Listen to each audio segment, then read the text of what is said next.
좀 빨리 인사가 끝나는 건 별로 안 좋은데요. 예, 반갑습니다. 예, 오늘 이 본문은요, 예수님께서 갈릴리 바다에서 어부들을 제자로 부르시는 내용입니다. 갈릴리 바다에서 부르신 제자들은 베드로와 안드레와 요한, 야고보였습니다.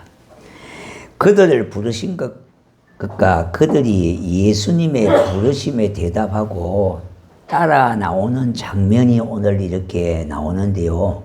그 내용을 좀 살펴볼 필요가 있습니다. 18절을 보면은 그들은 바다에 그물을 던지고 있었습니다. 어부는 바다가 일터고요, 삶의 현장입니다. 갈릴리 바다는 아무 때나 고기가 잡히는 곳이 아닙니다. 고기 잡힐 때를 맞추어 그물을 던져야 합니다.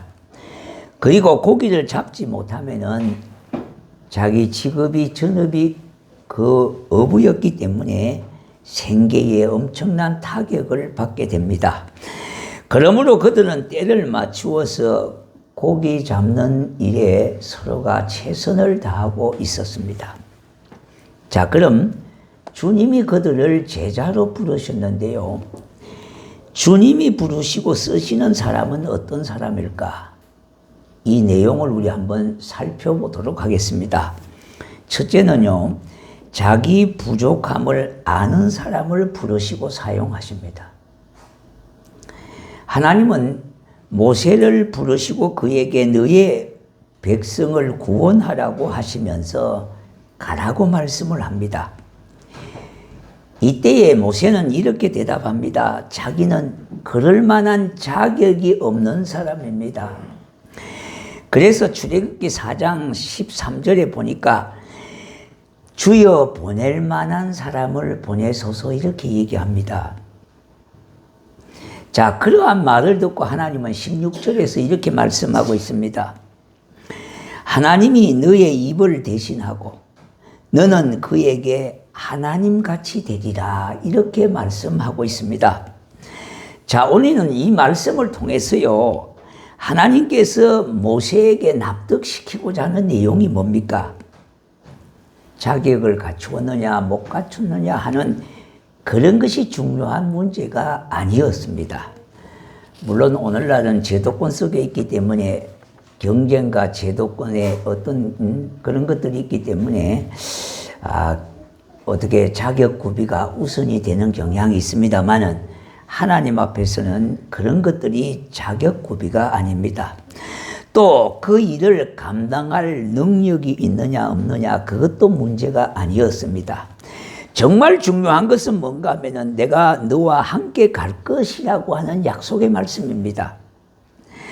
내가 그들을 애굽인의 손에서 건져내리라 한 약속의 말씀은 여전히 변함이 없을 것이며 또한 내가 너와 함께 그 일을 이룰 특권을 주겠다는 말씀입니다. 그뿐만 아니라 내가 행하고자 하는 일에 너를 도구로 사용하게 될 것이라고 하는 말씀입니다. 이처럼 주님이 하실 일에 대해서 우리를 부르실 때에 반드시 이 사실을 기억해야 합니다. 하나님께서는 결코 스스로 나는 충분한 자격이 있다고 느끼는 사람을 절대 부르시지 않으신다는 겁니다. 모세가 이러한 진리를 깨닫기까지는 시간이 좀 걸렸으나 결국 그는 깨달음을 얻어서 하나님 앞에 크게 쓰임을 받을 수가 있었습니다. 우리가 사사기의 6장에 보면은요, 하나님께서 기드온을 불어서 동일한 말씀 속에서 하나님은 쓰시는 것을 보게 되는데요.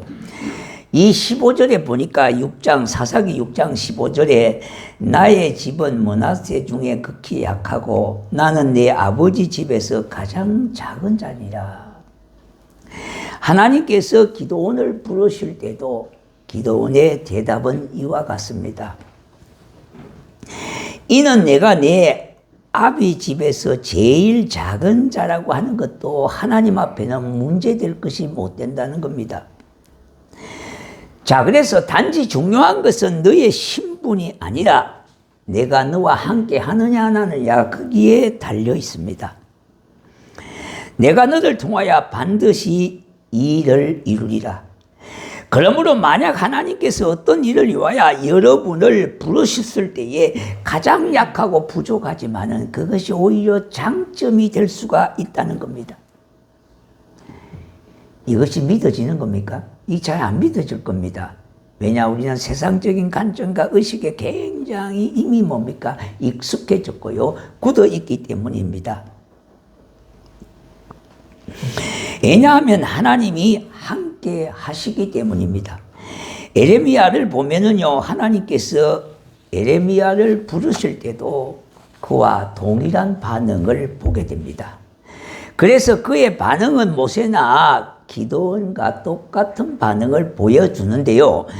에레미야 1장 6절에 보니까 내가 이르되 슬퍼서도소이다. 주 여호와여 보소서 나는 아이라고 그럽니다. 그 아이가 뭘 하겠습니까, 하나님?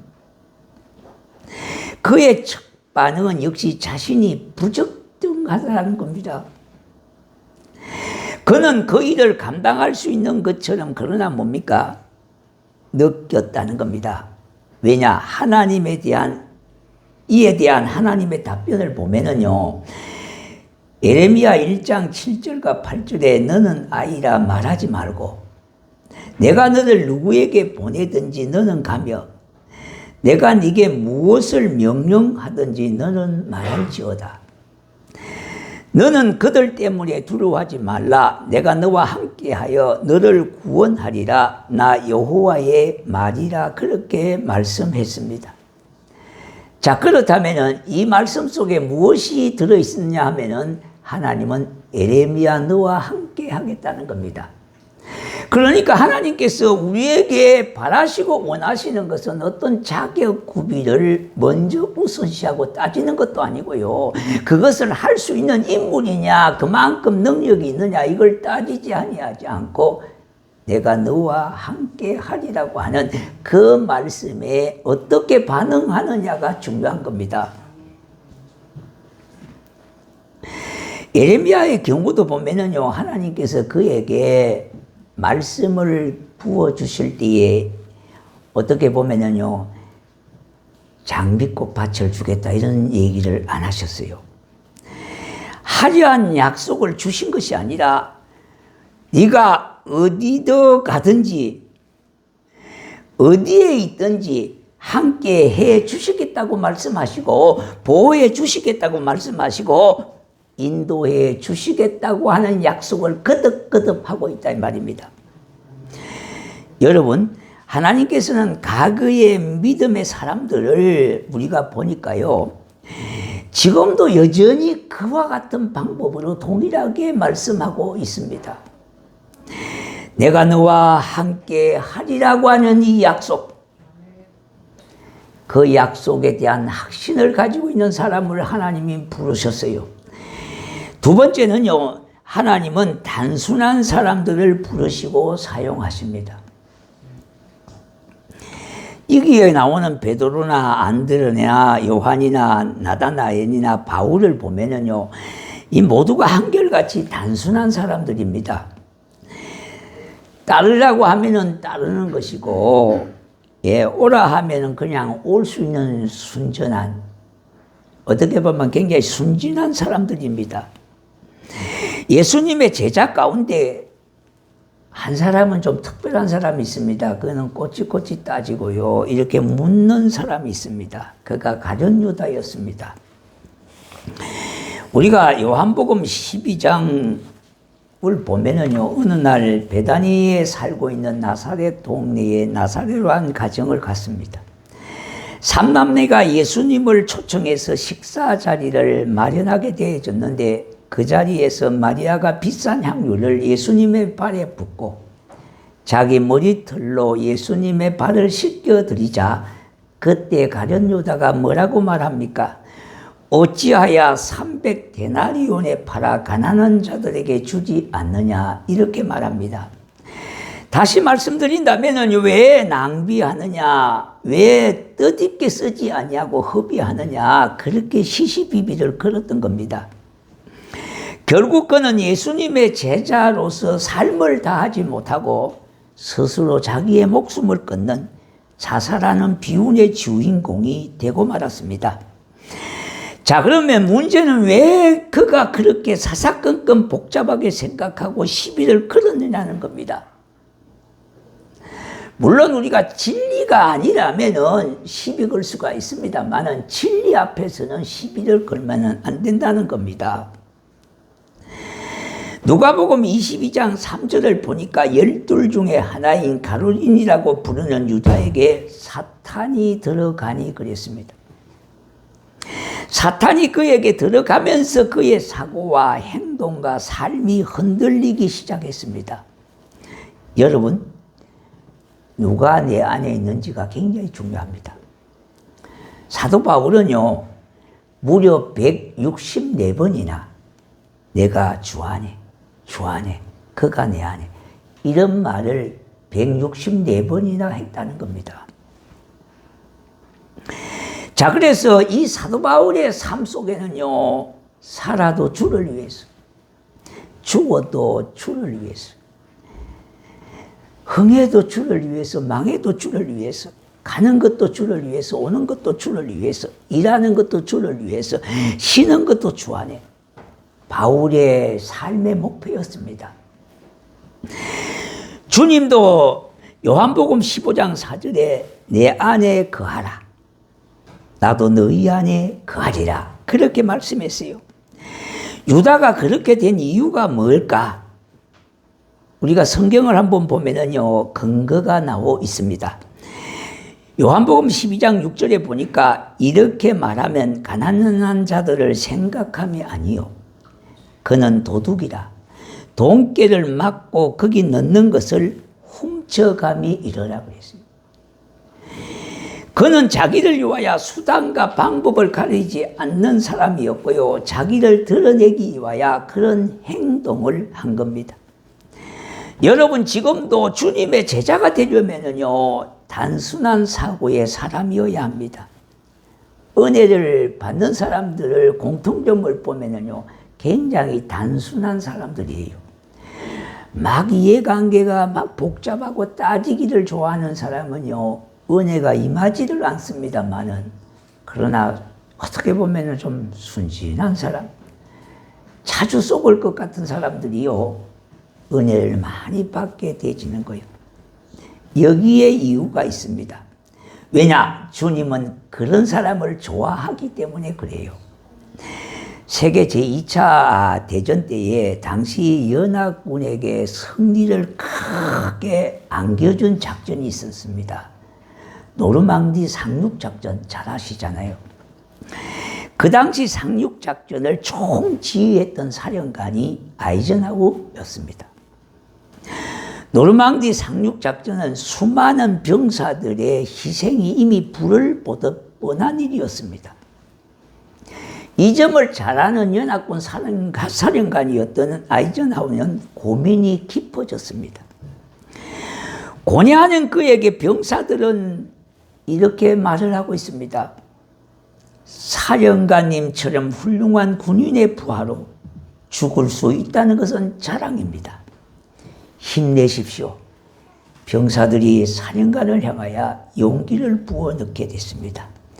그래서 그 작전은요, 많은 난관이 있었습니다만은 결정적으로 병사들의 용기와 진정한 애국심에서 온 겁니다. 이렇게 예수님의 제자들 역시요, 단순한 사람을 하나님은 선발하시고 그를 택하신다는 겁니다. 뿐만 아니라 그와 같은 사람에게 은혜를 주신다는 말씀을 꼭 기억하시기를 축복합니다. 자, 세 번째는요, 결단의 용기를 가진 사람을 사용하고 있습니다. 마태복음 4장 20절을 보면은 그들이 곧 그물을 버려두고 예수를 따르니라 했습니다. 그리고 22절에는요, 야고보와 요한 형제를 부르셨는데 그들이 곧 배와 아버지를 버려두고 예수를 따르니라 했습니다. 부르심을 받은 어부들은요, 그물을 버려두고 배도 버리고 부친도 버리고 곧 즉시 따라 나섰다는 겁니다. 그런데 이 말에 오해 없기를 바랍니다. 기독교는 부모도 없고 자식도 없고 눈물도 없고 피눈물도 없는 그런 종교가 아니라 이 말입니다. 오늘날 말씀으로 각색하면 이렇습니다. 가정도 버리고 직장도 버리고 회사도 버려두고 공부도 자녀들 그만두고 예수를 따라 나섰다고 하는 건데요. 여러분, 오늘의 시각으로 보면 이게 말이 되는 일이 아니지 않습니까? 가정을 어떻게 파괴할 수가 있습니까? 자녀를 어떻게 혈육을 버려둘 수가 있습니까? 어떻게 나를 낳은 부모를 뭡니까? 버려두고 떠날 수가 있겠냐 이 말입니다. 아무런 생계 대책도 없이 어떻게 그렇게 가정을 대로할 수가 있겠습니까? 역시 바람직한 일이 아닙니다. 그러나 여기서 한 가지 중요한 것이 있습니다. 대답은 두 가지입니다. 먼저 주님의 부르심이라면 그렇게 해야 된다고 하는 대답이 가능할 겁니다. 주님이 부르시니까 이 기회를 놓치지 말고 따라 나서야 되겠다. 또 하나는요, 예수를 믿어도 제정신으로 믿어야지 정신 나간 사람이란 다름없지 않느냐. 그러면 다 버리고 떠난다면 뭘 먹고 살란 말이냐 하는 대답도 가능합니다. 혹시 이런 문제로 고민하신 분들이 계시다면 절대 걱정하지 말아도 됩니다. 예수님은 모든 사람에게 다 버리고 나를 따르라고 말씀하지 않았습니다. 그리고 베드로와 안드로와 야고보와 요한의 경우도 마찬가지입니다. 예수님께서 너 거물도 버리고 배도 버리고 부모도 버리고 나를 따르라 이렇게 말씀하지 않았습니다. 주님은 곧 나를 따르라고만 말씀하셨어요. 그럴 때에 그들이 거물과 배를 버렸다는 겁니다. 그 이유는 뭘까요? 간단합니다. 절대 가치를 선택하고 나면은요, 상대 가치는 별 의미가 없게 되어지기 때문에 그들이 절대 가치자를 찾았다는 겁니다. 그래서 그 기회를 놓치지 아니하고 스스로 따라 나선 거예요. 자기를 부르신 예수님은 어떤 분이십니까? 그리고 예수님이 맡기신 일이 얼마나 가치 있는 일인가? 그걸 그 나름대로 그들은 발견하게 됐습니다. 예수가 더 소중하고 절대 가치라는 것을 알고 결단하는 겁니다. 물론 혈연도 중요합니다. 먹고 사는 배도 거물도 중요합니다. 그러나 이거보다 더 절대의 가치와 세상의 가치가 예수인 것을 붙잡고요. 그들은 그것을 뒤로하고 그를 떠나게 됐습니다. 예수님을 따라 나섰던 베드로와 요한의 예를 한번 들어보겠습니다. 베드로는 어부였잖아요. 그가 부르심을 받지 못했다면 이름 없는 어부로 살다가 세상을 떠났을 겁니다. 어부의 그 직업을 어떻게 벗어날 수가 있겠습니까? 그러나 그는 부르심을 받은 이후에 삶이 변화됐습니다.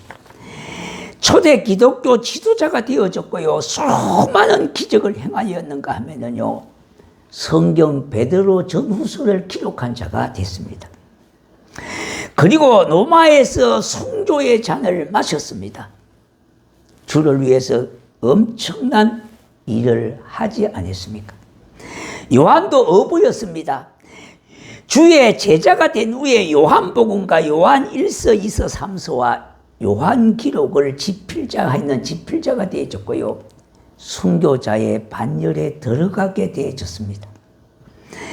만일 모세가 부름을 받지 못했다면 미디안 강야에서 양을 치는 목축업자로 살다가 죽었을 겁니다. 이쯤이야 그들이 모든 것을 다 버려두고 주를 따른 것이 미련한 짓이냐, 아니면 탁월한 선택인 것이 드러나고 있지 않습니까? 그들은 결코 손해를 보지 않았습니다. 그들의 선택은 결코 미련한 선택이 아니었습니다. 자, 심리학자의 말을 빌리면요, 자기가 하고 싶은 일을 하지 않으면은 그 미적거리는 그 순간만큼 에너지가 소모된다는 겁니다.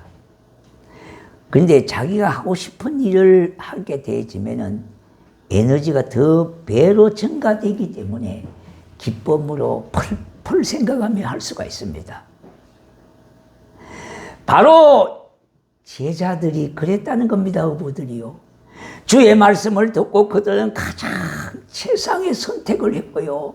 가장 절대의 가치자가 예수라고 하는 사실을 붙잡고 가지고 있던 것들을 놓고 버려두고 예수를 따르게 되어졌습니다.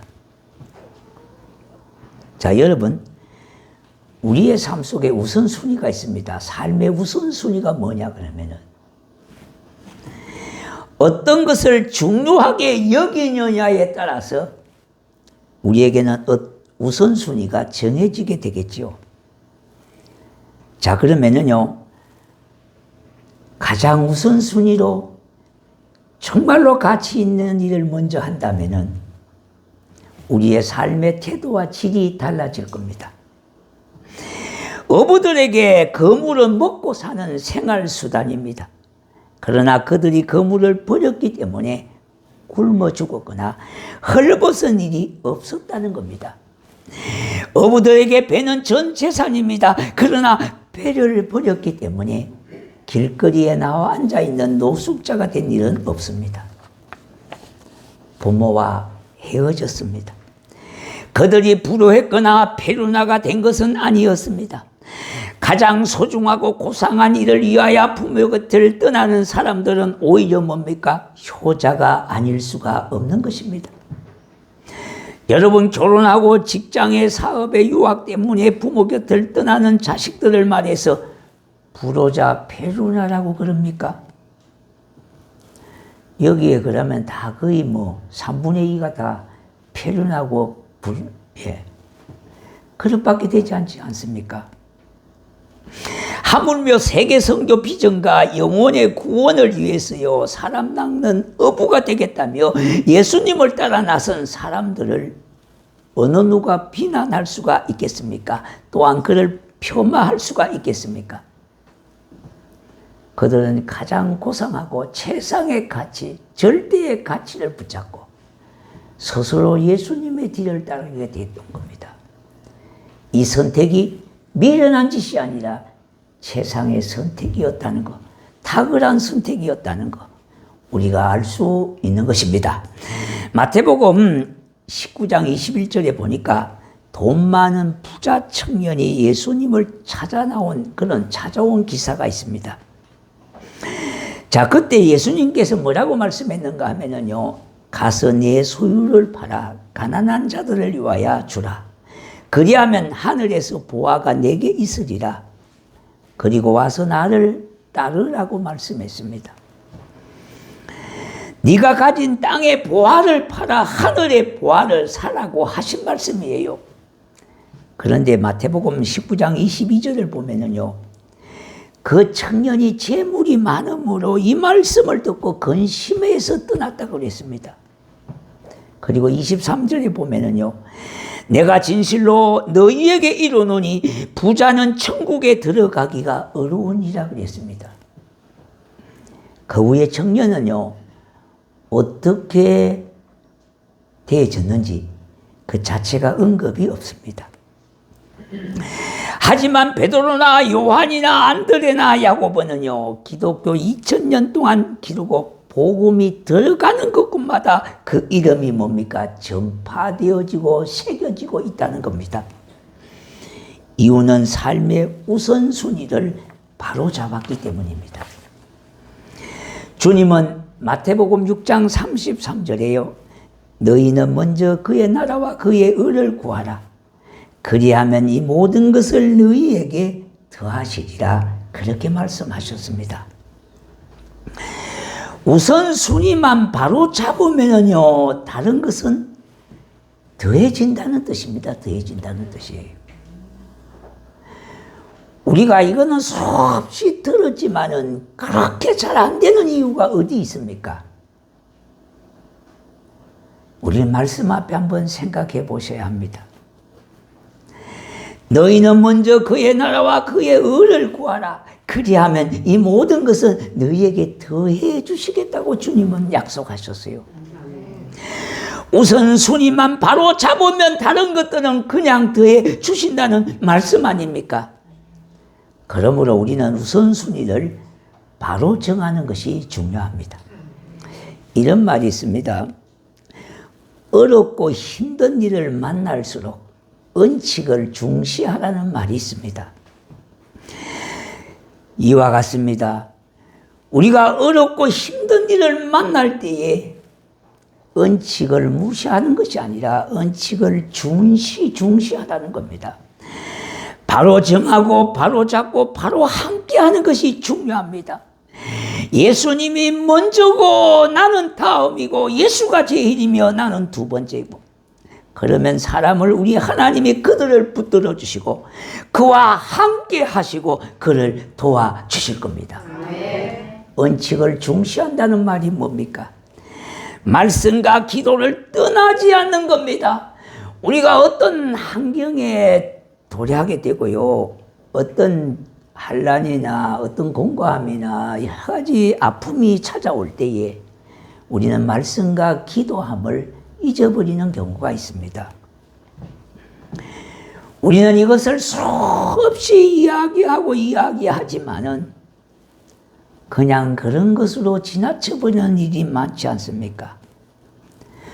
왜 성경에 보니까 하나님의 말씀과 기도를 그렇게 강조합니까?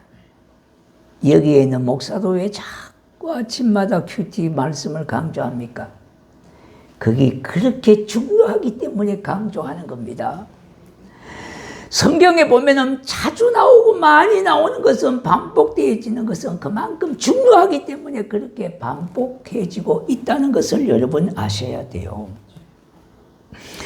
또한 그들을 부르시고 주님의 제자로 도구로 사용하셨습니다.